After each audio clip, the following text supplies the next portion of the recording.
sachant qu'il penserait à ce que cela pourrait être, et dis-le, il le ferait. Je suis allée à l'endroit de votre urgence. Oh, je n'ai aucune idée d'où je suis. Je suis au milieu de nulle part. Nous cherchions Shantae pour aller chez Tim. Nous l'avons trouvée. Ça va? Avait-elle besoin de soins médicaux? Oui, elle est en vie.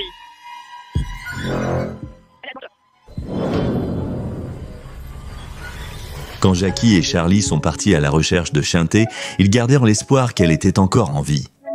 Mais ce qu'ils ont découvert dépassait tout ce qu'ils auraient pu imaginer. La brutalité des derniers instants de Shantae a laissé tous ceux qui la connaissaient, ainsi que la petite communauté, sous le choc et dans l'incrédulité totale. Pour comprendre pourquoi, je dois vous ramener au 13 février, mai 2016. Ici Victor, et cette semaine dans Crimes Anatomy, nous avons une femme aimante dont la vie a été horriblement écourtée pour une raison inexcusable. Écoutez, comprendre les raisons peut ne pas avoir de sens pour nous, mais tout cela fait partie du côté sombre de la nature humaine. Rhonda Shantae Blankenship, âgée de 25 ans, a quitté son domicile dans le quartier North Lake de Lake Brownwood, au Texas, pour sa promenade habituelle du soir. Mais alors que le soleil se couchait et que la soirée laissait place à la nuit, Shantae n'était toujours pas rentrée chez elle. À 20h48, le grand-père de Shantae, Charlie Barnett, lui a passé un coup de fil. Elle a répondu et a dit qu'elle était en route pour rentrer, mais comme vous le savez, Shantae n'est jamais rentrée chez elle. Tard dans la nuit, Charlie a cherché Shantae dans le quartier et au matin, la famille a signalé sa disparition. Ils étaient particulièrement inquiets parce que Shantae avait un handicap intellectuel. Comprenant cela, la police a ouvert une enquête et a commencé à la rechercher immédiatement. En raison d'un trouble du développement survenu pendant l'enfance, Shantae ne savait lire ou écrire que quelques mots et souffrait d'un trouble de la parole. Elle avait besoin de soins constants et était incapable de travailler dans la plupart des emplois. Mais malgré cela, elle était tout de même bien connue et aimée dans la petite communauté. Elle menait une vie normale, vivant avec son grand-père et un petit ami qui venait d'emménager. Elle chantait dans la chorale de l'église communautaire North Lake. Elle avait 7 frères et sœurs, et ils étaient farouchement protecteurs envers elle, et ils avaient de bonnes raisons de l'être. Elle était petite, mesurant un peu moins d'1,50 m et pesant moins de 41 kilos. Elle n'avait pas d'ennemis connus, pas de drame, aucun antécédent de consommation de drogue. Alors, quand elle a disparu, rien de tout cela n'avait de sens. 2 jours après la disparition de Shantae, des bénévoles de la communauté ont commencé à organiser des recherches. Ils pensaient qu'elle ne pouvait pas être allée bien loin. 2 des personnes qui participaient aux recherches étaient un couple, Charlie Radell et Jackie Neal, qui sont allés fouiller autour d'une vieille maison victorienne à environ 8 km de chez elle, sur la route de comté Aldern 424. Ils ont emprunté un chemin étroit et non goudronné qui traverse une campagne isolée, avec une végétation dense pour arriver à la maison. La maison abandonnée elle-même ressemblait à quelque chose tout droit, sorti d'un film d'horreur. Bois pourri, trous dans le toit et les murs, tout tombait en ruine de l'intérieur vers l'extérieur. Elle avait aussi la réputation d'être une maison hantée, probablement à cause de son apparence. Dès l'entrée, Charlie et Jackie ont aperçu une touffe de cheveux bruns et un bracelet rose-violet éclatant. Ici, cela correspondait à Shanta, tout comme le bracelet qu'elle portait habituellement. Tout près, il y avait des traces de pneus fraîches, et en faisant le tour, ils ont aussi trouvé un autre bracelet rose, près de l'abri anti-tempête. La possibilité que quelque chose de terrible soit arrivé à Shantae devenait maintenant terriblement réelle, et c'est à ce moment-là qu'ils l'ont trouvé. Son corps était allongé à l'envers, au bas des escaliers. Elle ne portait qu'un t-shirt. Sa tête et son visage étaient couverts de sang. À proximité se trouvait une lame de tondeuse ensanglantée, potentiellement l'arme du crime. Il était 17h19 lorsque Shantae Blankenship a été retrouvée morte, brutalement assassinée. Lorsque les enquêteurs sont arrivés, ils ont trouvé d'autres touffes de cheveux bruns dans la zone, ce qui suggère qu'elle avait été traînée par les cheveux jusqu'à la cave. Une autopsie a confirmé qu'elle est morte de façon violente, avec des traumatismes contondants à la tête, au visage, au cou et bien plus encore. Le tueur n'a pas utilisé le côté tranchant de la lame, non. À la place, il a utilisé le poids de l'objet pour écraser la frêle Shantae à mort. Il y avait aussi des signes d'étranglement, d'agression sexuelle et une empreinte de chaussure sur sa poitrine. Quelle épreuve violente et éprouvante elle a traversée. C'était tout simplement inimaginable pour la plupart des gens. Celui qui a fait ça était clairement un tueur sans pitié, impitoyable. Et la façon dont cela a été fait, sans même essayer de dissimuler le corps, il est peu probable que ce soit leur première fois. Et le jour où cela s'est produit, un vendredi 13, cela pourrait-il être symbolique pour effrayer les autres ? L'agression sexuelle a été confirmée, tout comme la présence d'acide désoxyribonucléique laissé sur place. Par le tueur, plus précisément du sperme. Cela a permis aux enquêteurs d'établir un profil acide désoxyribonucléique. L'enquête sur l'homicide menée par le bureau du shérif du comté de Browns, dirigé par le sergent Scott Bird et le Texas Ranger Jason Chia, a commencé par interroger les amis, la famille de Chantay et toute personne possible, mais il semblait qu'ils ne trouvaient personne ayant une raison de lui faire du mal. Ils ont cependant appris que Chantay avait en fait retrouvé une amie ce soir-là pour une promenade, et qu'elles avaient marché ensemble pendant quelques heures lorsque Chantay a reçu cet appel de son grand-père lui demandant de rentrer à la maison. C'est à ce moment-là qu'elles se sont séparées, Chantay rentrant chez elle. Le meurtrier l'observait-il, attendant qu'elle soit seule, puis a-t-il sauté sur cette occasion? Nous roulions simplement dans les environs en la cherchant. Tout le monde s'est retrouvé à 3 heures à l'église pour aller la chercher, et nous roulions simplement dans les environs. J'ai fait le tour de la maison, je n'ai rien vu là-bas, puis je suis allé dans toutes les dépendances. Et je revenais, et ce vendeur-là avait une touffe d'herbe complètement aplatie.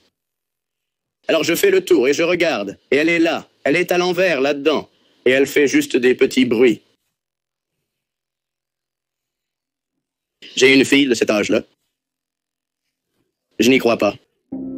Les enquêteurs ont parlé à Jackie et Charlie. Ils ont examiné leur histoire de près, mais tous les deux étaient irréprochables. Et ils ont également réussi les tests au détecteur de mensonges, et aucune des preuves sur les lieux n'indiquait leur possible implication. Ensuite, Onaya, ce fut au tour du petit ami de Chantay, John Adams, âgé de 26 ans et vivant avec elle. Ils étaient ensemble depuis plus de 3 ans, mais leur relation avait été tumultueuse. Chantay voyait apparemment quelqu'un d'autre en secret, et certains disaient que John était contrôlant. Et les enquêteurs ont remarqué un abri rempli de tondeuses à gazon. L'une d'elles aurait-elle pu disparaître et être utilisée pour tuer Chantay? Seul le temps le dirait. Les enquêteurs ont fouillé la maison et le pick-up, et en parlant à Jean, il a déclaré que même s'il se disputait parfois avec Chantay, il l'aimait. Il avait également un alibi solide. Ce jour-là, il a dit au revoir à Chantay et est parti travailler à 18h. Il a travaillé de nuit dans un restaurant et il y est resté tout le temps. Ensuite, il y avait Colin Smith, l'autre homme que Chantay voyait en secret. Colin était un homme dans la vingtaine. Il habitait à proximité et faisait des petits boulots comme tondre la pelouse. Il n'avait pas une bonne réputation et le père de Chantay n'approuvait pas qu'il fréquente sa fille. Ce soir-là, Chantay a également dit à une amie que Colin lui avait demandé de le retrouver et surtout de n'en parler à personne. Il est compréhensible que cette déclaration, bien que fondée sur des rumeurs, ait suscité des inquiétudes. Colin a affirmé que Chantay était passé devant sa maison à 18h37 et qu'ils étaient simplement amis. Oui, ils avaient couché ensemble par le passé, ce qu'il a admis à l'enquêteur qui l'a mis sous pression. Mais il a affirmé qu'il n'était pas au courant qu'elle était dans une relation sérieuse et qu'ils avaient arrêté de se voir de cette manière par la suite, sauf en tant qu'amis, bien sûr. Le problème, c'est que tout le monde ne le croyait pas. Au total, les enquêteurs ont interrogé plus de 100 personnes, y compris tous les délinquants sexuels enregistrés localement. Ils ont même interrogé le pasteur de l'église communautaire de Northlake, car il appelait presque tous les jours au sujet de l'affaire de Chantay. Lui aussi a été écarté. Plus de 30 hommes, y compris des membres de la famille, ont volontairement donné des échantillons d'acide désoxyribonucléique, mais aucun d'entre eux ne correspondait à l'acide désoxyribonucléique retrouvé sur Chantay. Et lorsque cet acide désoxyribonucléique a été entré dans le système national combiné d'indexation de l'acide désoxyribonucléique ou Combined DNA Index System, aucune correspondance ni aucune piste n'a été trouvée. L'absence de suspects clairs, de pistes et de mobiles donnait l'impression d'une impasse. Mais il faut reconnaître aux enquêteurs qu'ils n'ont jamais abandonné. Ils ont vérifié chaque piste possible, aussi étrange soit-elle. Et il y en avait vraiment beaucoup. Une personne a affirmé avoir vu Chantay monter dans la voiture d'un inconnu. Une autre femme a dit que son petit ami s'était vanté de l'avoir tué. Et une autre a dit à la police que son ex-mari faisait partie d'un gang occulte et qu'ils avaient tué Chantay dans le cadre d'un rituel, parce que cela s'est produit un vendredi 13. Mais aucun de ces témoignages n'a mené à des preuves concrètes. Ce n'étaient que des gens malades et honteux qui voulaient attirer l'attention sur eux-mêmes. Et malgré tous ces efforts, l'affaire a finalement stagné. À l'occasion du premier anniversaire de la mort de Chantay, amis et familles se sont réunis pour une veillée à l'église communautaire de Northlake. Une récompense de 5 000 $ offerte par Crime Stoppers a été partagée, mais une fois de plus, rien de concret, aucune piste n'a émergé.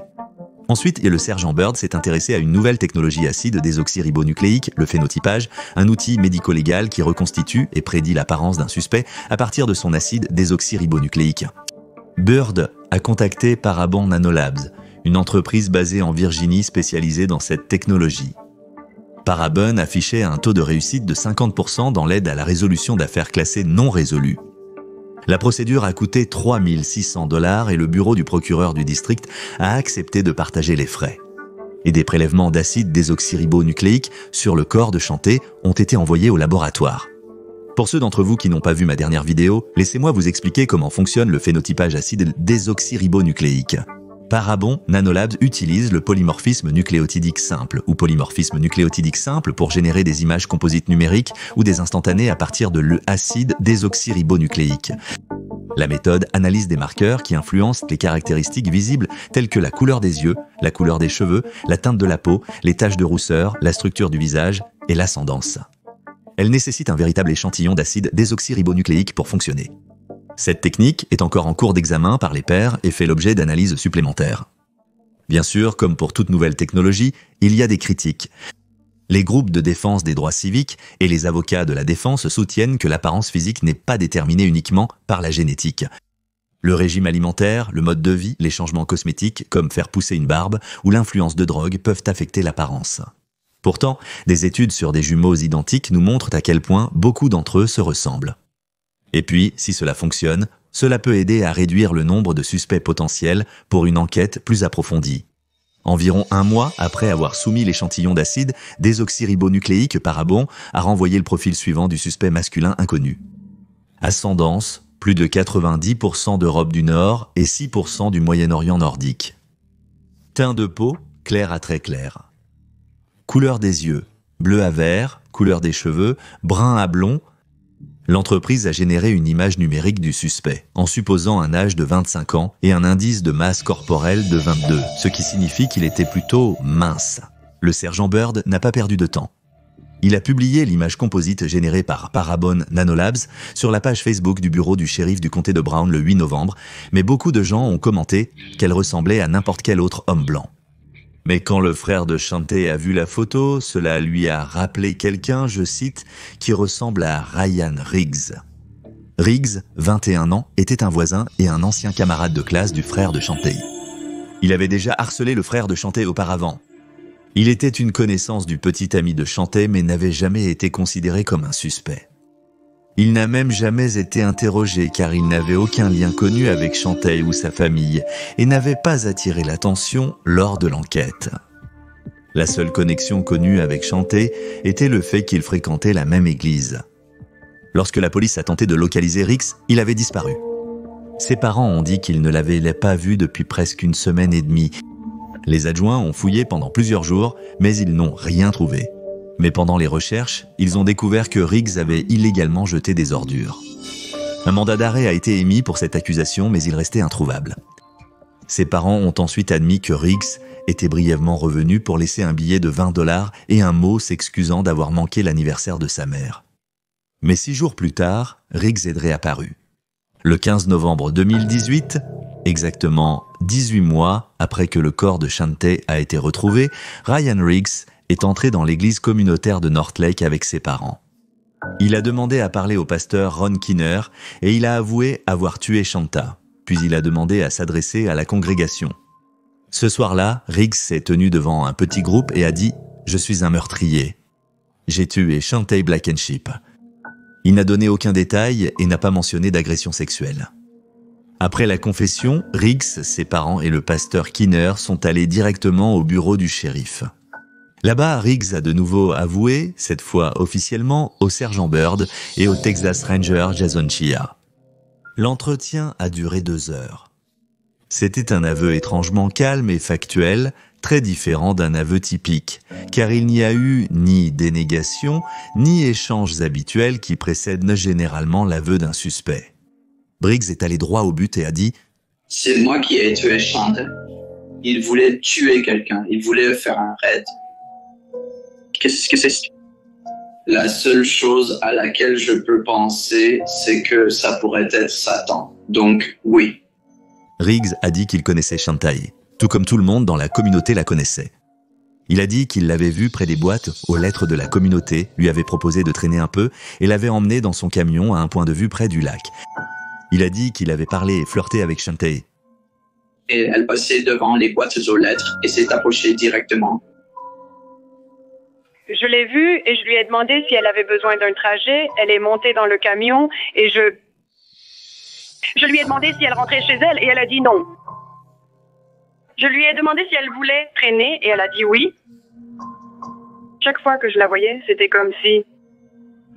J'ai toujours eu cette part différente en moi qui ne veut rien d'autre que la destruction et le mal.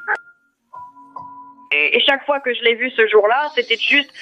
Ça a pris le dessus.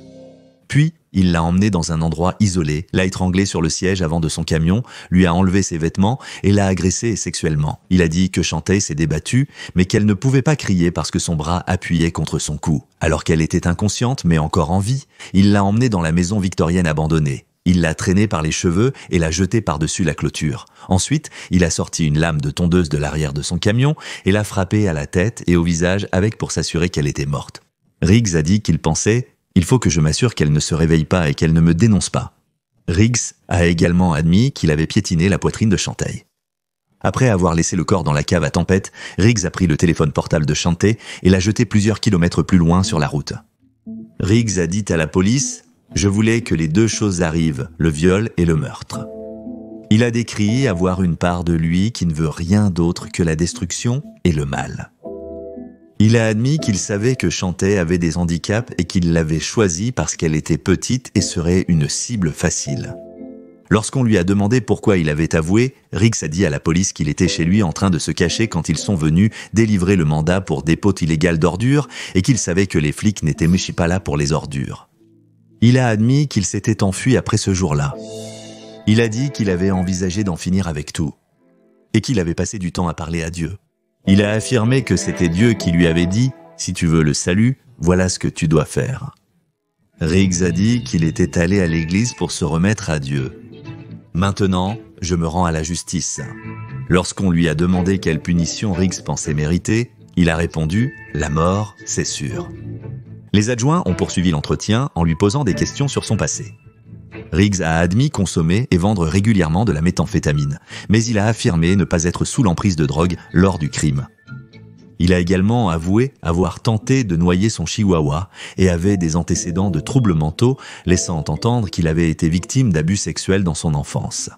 Il a déclaré aux enquêteurs qu'il avait assisté aux funérailles de Chantaï et participé aux recherches pour la retrouver, partageant des informations sur sa disparition sur Facebook.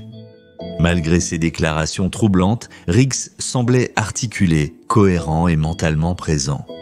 Il a défini les termes juridiques avec précision et a consenti à un prélèvement acide désoxyribonucléique et son acide désoxyribonucléique correspondait au sperme retrouvé dans le corps de Chantaï. Les procureurs ont assigné à comparaître les dossiers scolaires, médicaux et de santé mentale de Riggs. À 16 ans, il avait volé une arme à feu et menacé d'en finir. Il a été brièvement hospitalisé et diagnostiqué avec une dépression. Rien de plus. Son casier judiciaire de mineur montrait des délits mineurs et des problèmes disciplinaires. Les procureurs s'attendaient à ce que la défense plaide soit la folie, soit la culpabilité, en se concentrant sur l'évitement de la peine de mort. Mais il restait encore un facteur inconnu. Comment un jury interpréterait-il les aveux publics de Riggs? Serait-ce perçu comme du remords ou de la manipulation? Chantaï avait été élevé par son grand-père, Charlie Barnett, un ancien combattant de la marine et ancien policier.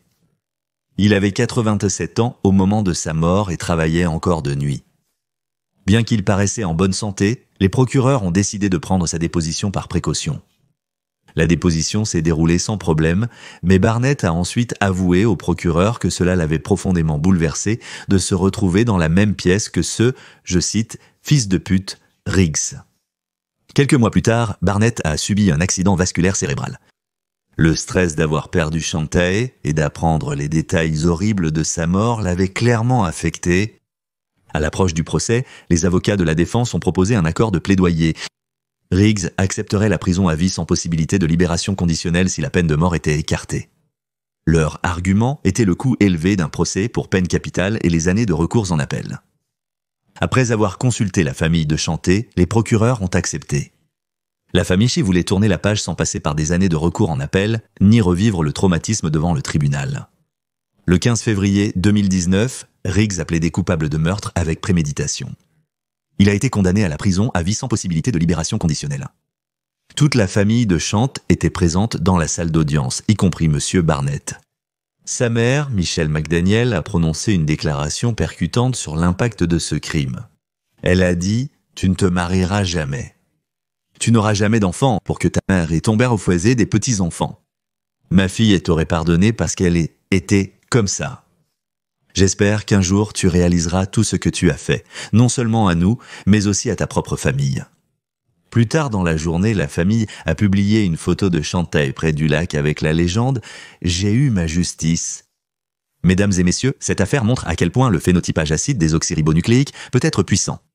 Pendant plus de 2 ans, les enquêteurs n'avaient aucune piste solide jusqu'à ce qu'ils découvrent cette nouvelle technologie et créent un visage à partir de l'acide désoxyribonucléique du suspect. L'image a ravivé la mémoire de quelqu'un et cela a finalement conduit à des aveux complets. Sans cela, l'affaire pourrait encore ne pas être résolue. Ce même outil pourrait changer la donne pour d'autres affaires comme le meurtre de la famille Setagaya au Japon que j'ai abordé dans ma dernière vidéo. Dans cette affaire, le meurtrier a laissé beaucoup d'acide désoxyribonucléique derrière lui, mais aucune correspondance n'a jamais été trouvée. Peut-être qu'il est temps d'adopter une approche différente. Un portrait robot basé sur l'acide désoxyribonucléique pourrait enfin donner aux enquêteurs et au public un visage à rechercher. Ce n'est pas parfait, mais parfois une seule image suffit à faire avancer une enquête de façon décisive. Ici Victor, merci d'avoir regardé.